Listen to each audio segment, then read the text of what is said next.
What's up, guys? Welcome to the channel. Thank you so much for tuning in. Guys, today we are doing another car review, and it isn't just any car review. It's one of my dream cars. One of my dream car reviews. I've always wanted to get my hands on one of these, and it's actually a Dodge Charger Hellcat. So as you can see, this is the beauty we'll be reviewing today.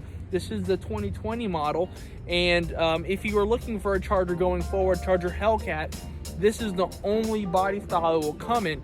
So this is what it is, and to be honest with you, great job Mopar, and I'll explain why in my opinion on that in just a second. So cue the B-roll, no more talking, let's get into this review.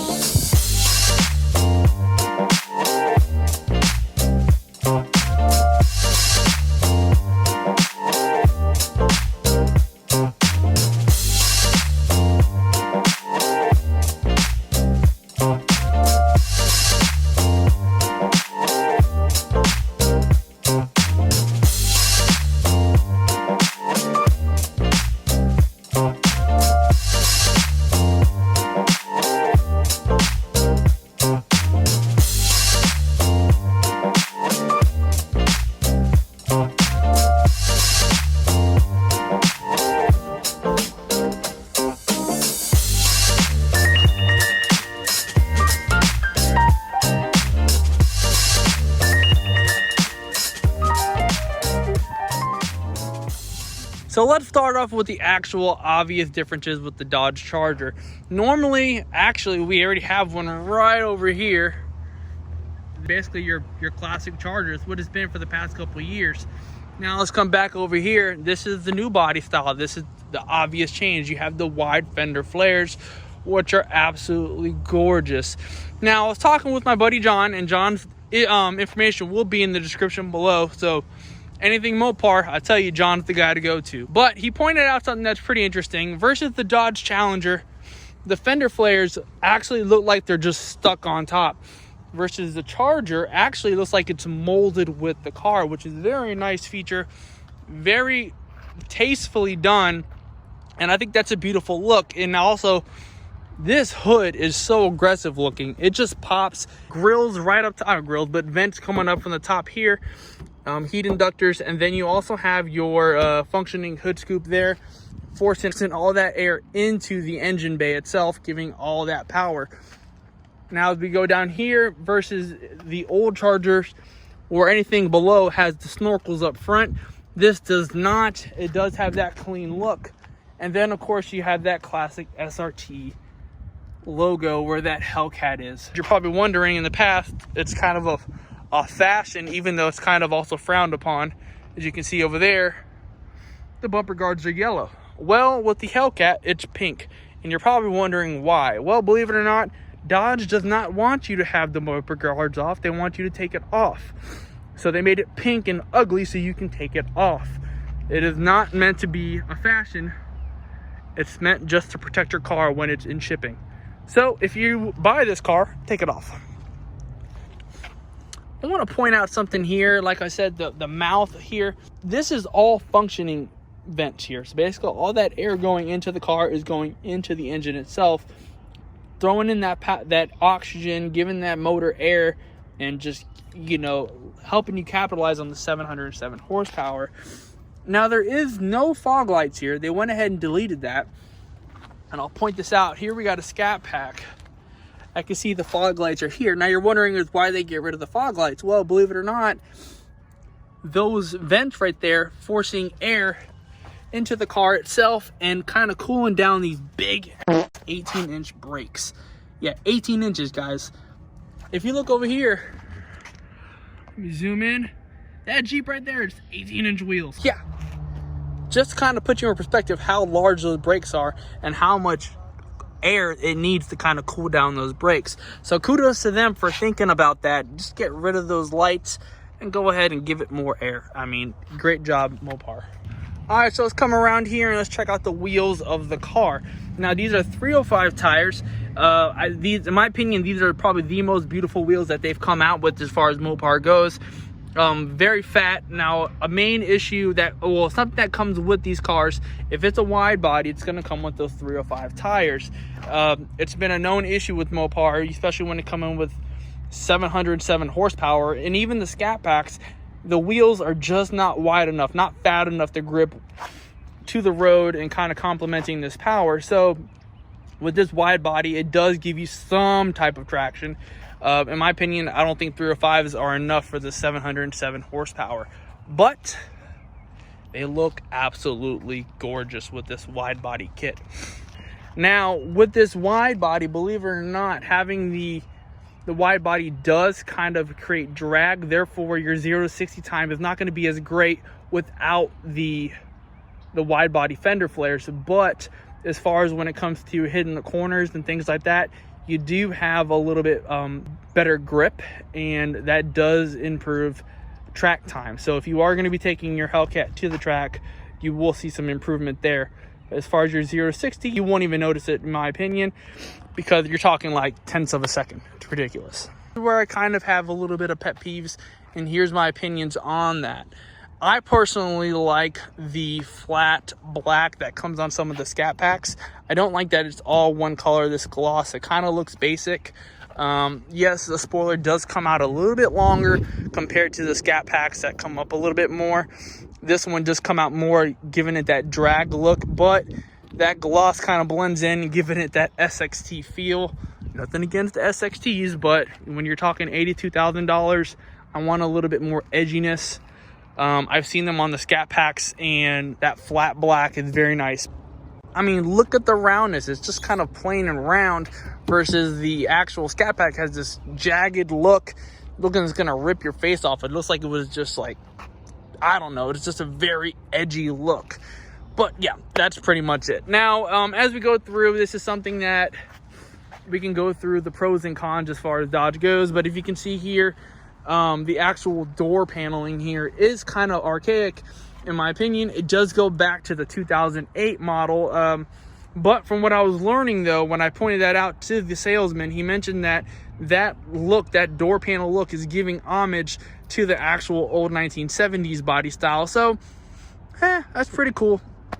But to each his own, I guess. I kind of wish Dodge would do something a little bit different. They are very dated in their ways. Yes, they're throwing in more horsepower, but they kind of slack in other areas, kind of keeping that old look. As far as when I'm talking old, I'm talking 2008, 2009 models. So as far as the trunk goes, right, let's talk about the back of this car. It's actually, I think it's real beautiful.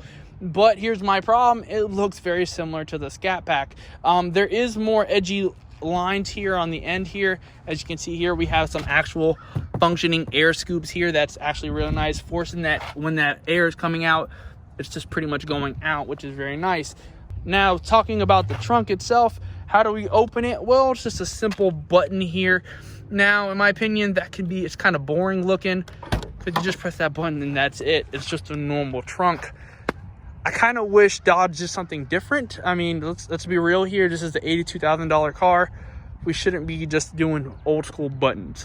But hey, to each his own, I guess, because that's where the money's at. Is not in the trunk. It's actually in the hood of the car, which we will get into in just a second. All right, so let's get into where exactly does $82,000 come from, right? So it's not the inside of the car. It's not the interior.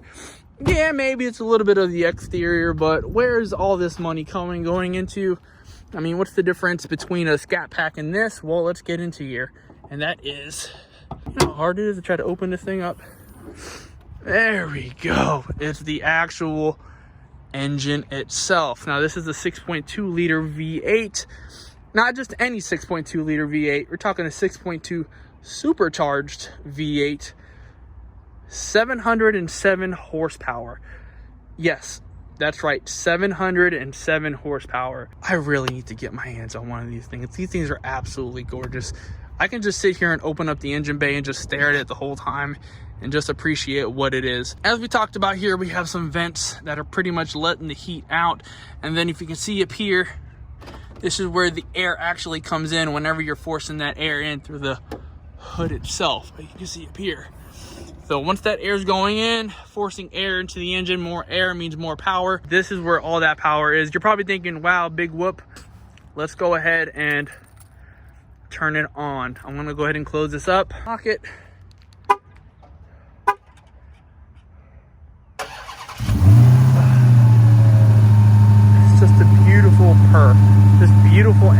overpaying on Dodge's part.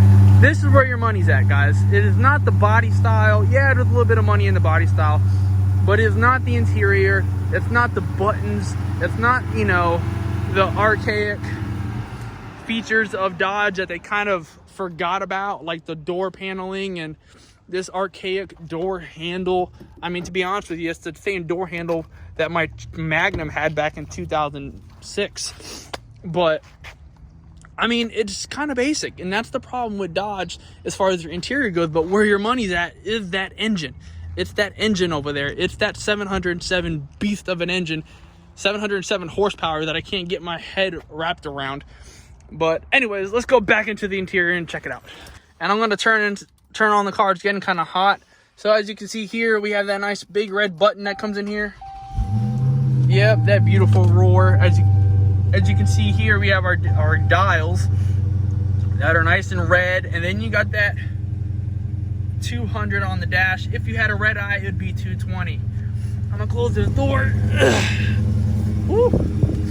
Let's back it up a little bit and let's go over that nice Alcantara suede. Oh my gosh, I love that look. It goes around through the whole car. It's getting kind of hot in here, so I'm gonna turn on that AC for myself. Woo. Let's close that door. It smells brand new in here. It's absolutely stunning. Now, it's a typical Dodge Charger, a Dodge Charger inside. I'm going to be completely upfront with you. I will not sugarcoat it. And that's my downfall, again, with Dodge. Nothing really changes. We're talking the same interior look as far as the Scat Pack goes. SXT and RT, they're all the same inside. Now, the difference between the Hellcat and any of those other models is the quality of material. You do have the Alcantara seats. I mean, you have Alcantara seats in here. You have that nice Laguna leather. It's a really different type of leather. It's not your simple leather. It's very soft. As far as the Alcantara steering wheel goes, that's another feature that you would get on the Hellcat, which is an absolutely gorgeous look.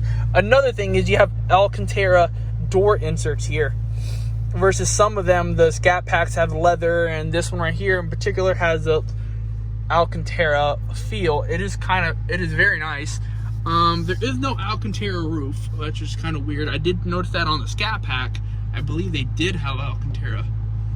No, it did not have Alcantara. That's the Hyundai. My apologies, just did a review on that one. We have our sunroof here, our moonroof, or sunroof. I wish they'd have a moonroof in my opinion, but hey, not that big of a deal. You have a sunroof here, and it's just basic. You have your regular Mopar parts. That can feel kind of cheapy in my opinion. Like I said, $82,000. Where's my money going to? It's back into that engine itself. Regular cup holders, nothing new here. You have your coin holders.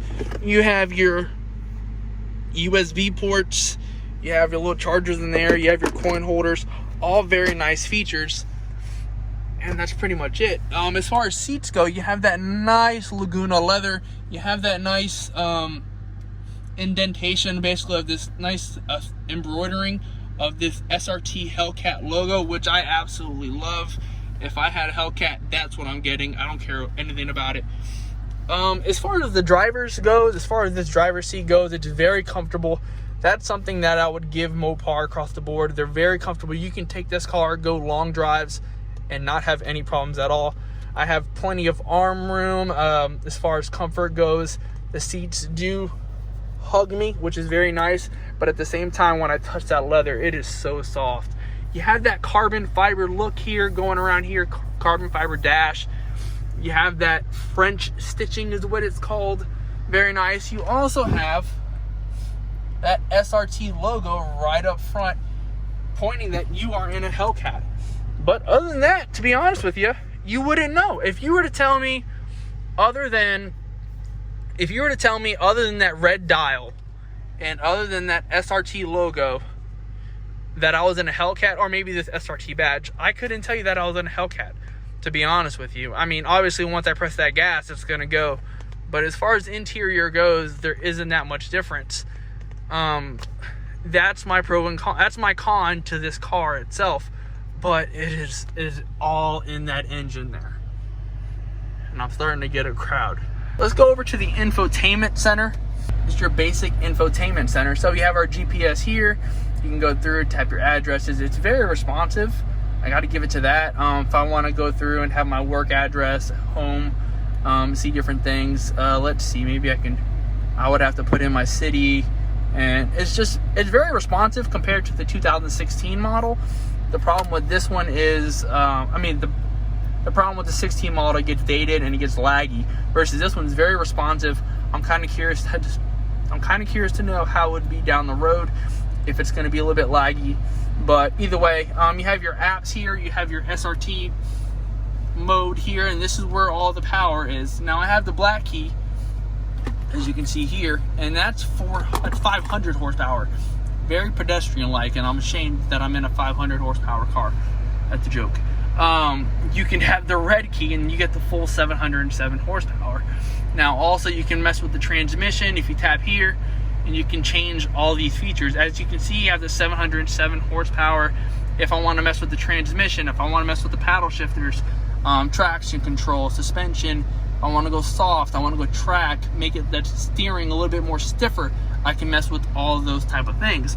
Now, this isn't the only thing. This is pretty much standard on Scat Packs and SRTs and all that stuff. Where does the money come from with this car? Well, let's go over to some more apps. So if I go back up here, if I hit the SRT dashboard, now I have pretty much, I can control the RPMs, all common features with the actual Scat Pack. But if I go into drive modes, right? Oh, we were just there, my apologies. Let's go back. SRT dashboard. I can go to performance pages. I can see exactly, we'll give it just a second. This will tell me my best record. This will tell me my best quarter miles, my 1/8 mile. This will tell me my my dyno. I have a dyno right here. This will tell me the performance. So if I were to press the gas a little bit, let's see. As you can see, it kind of moved up there. Then we have the engine here. You can tell me my torque, my power, G-forces, your gauges. These are all pretty neat little things. Like I said, the timers, reaction time. It'll tell me my 60-foot time, quarter mile, you know, these type of things, all pretty neat. So before, while I'm racing and then I hit the finish line, I don't have to wait. It's going to be here, and it's pretty accurate. Another cool feature, let's back it up a little bit.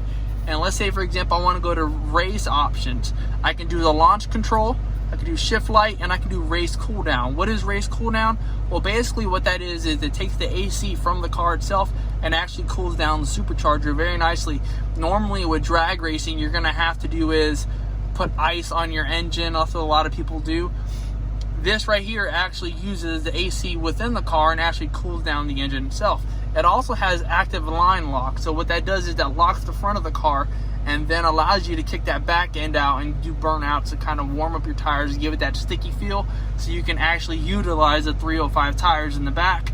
And believe me, with this much power, I mean, I have a Scat Pack and it's around 500 horsepower and I still can't get traction with 500 horsepower, and I have 305 tires. Could you imagine 707 horsepower and trying to get traction? You really need some sticky tires, and that active line lock is very huge and very important. So I'm going to go ahead and back out of these pages. That's pretty much where all your bang for your buck comes into, is all the performance in that engine itself. Kudos to them, and as you can see, I got some hip hop on there. But either way, let's go back down here, and as we can see, we have our buttons, we have our mute, we have our SRT page. If you tap that, it takes you to the SRT pages. Okay, you get your park sensors. You can turn your traction control off, and then you can obviously, you have, which would be a very dumb thing to do, is to turn off traction control on this car, but you can do that as well. And if you want to turn the screen off, that's pretty much it. Other than that, guys, that's your interior as far as the dash goes. If we're talking to the front seats, I mean, I already went over that, but I kind of want to show you the back seats and how much room do we have. So we're in the back seat of the car, and there's plenty of room back here, to be honest with you. I was sitting up in the front, and I could have honestly moved it up a little bit closer to be, if it was my own personal driving preference, I had plenty of room. There's plenty of headroom in here. You have plenty of leg room in here. You have heated seats. I mean, you can't ask for more. Very simplistic, gets the job done. But that's not what you're looking for in this car. This actually just has a very comfy back seat, and you can kind of take your family out for a spin But at the same time, if you want to use that red key and drop them off at home, 700 horsepower, you'll be at your grocery store probably in about 10 seconds, and then you'll get back before the wife even knows it. All right, come inside here. I want to kind of show you around, see exactly what it's like in here. How much room do I have? Let's be realistic here. All right, so now we're in the interior of the car. Check this out here. Like I said, this could move up more and I could be absolutely comfortable. Plenty of knee room here. You have your actual heated seats in the back. You can control that. I kind of wish I had AC seats in the back. I mean, if you're going to put heated seats, why not put AC seats? You also have your USB ports, and you have that nice soft leather. How much does this guy cost? Yeah, 80 grand. I mean, that's not bad.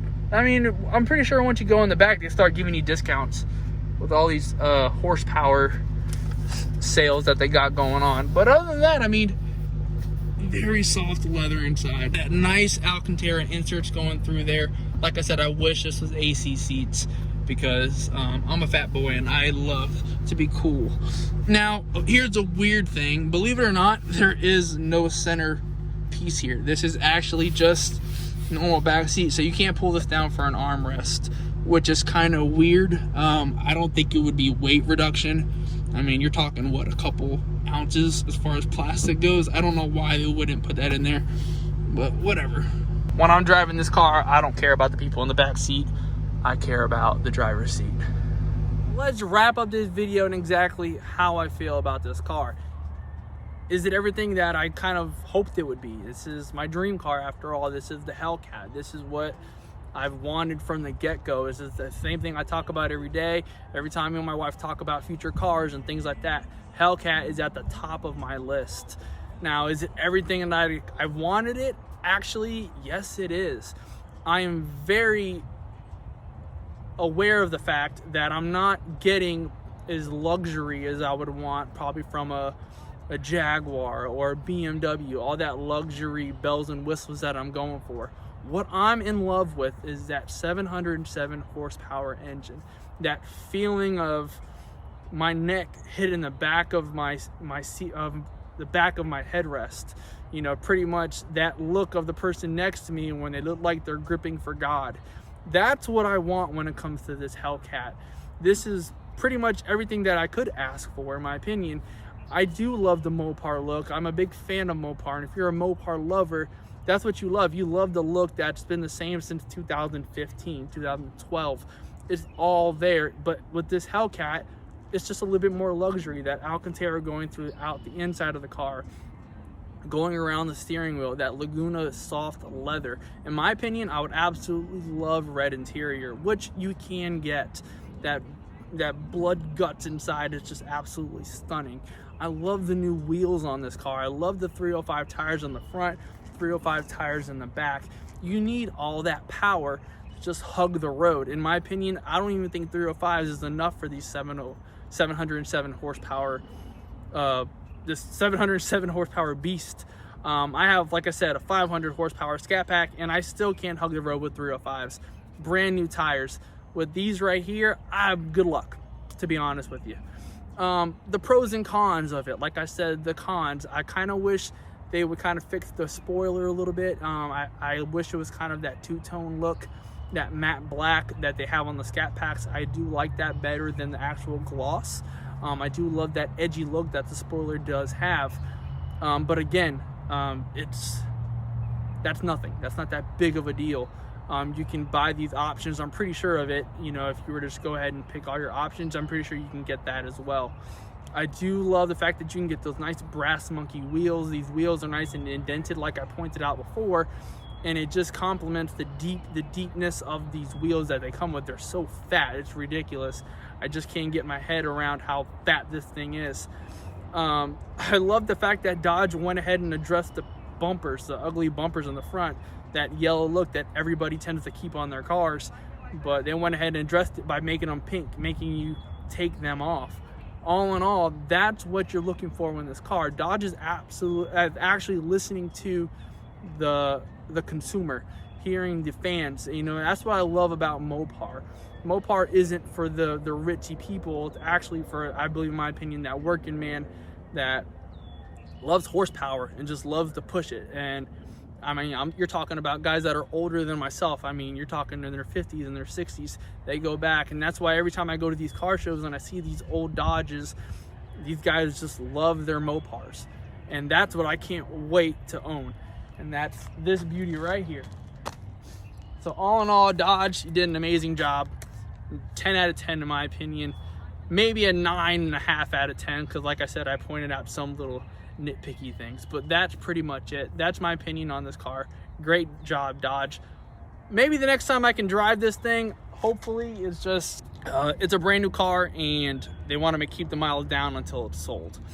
So maybe if you guys can continue to watch my videos, then I can afford this, and then we can go ahead and drive it and they can take me serious. All right guys, that's the vid. Like, subscribe if you got this far. Thank you guys so much for watching. My buddy John's information will be in the description below. Please give him your business. This guy is Mopar through and through, and I trust his sales. I trust everything about this guy. So go ahead and give him your business. Thank you guys. See you on the next one. Peace.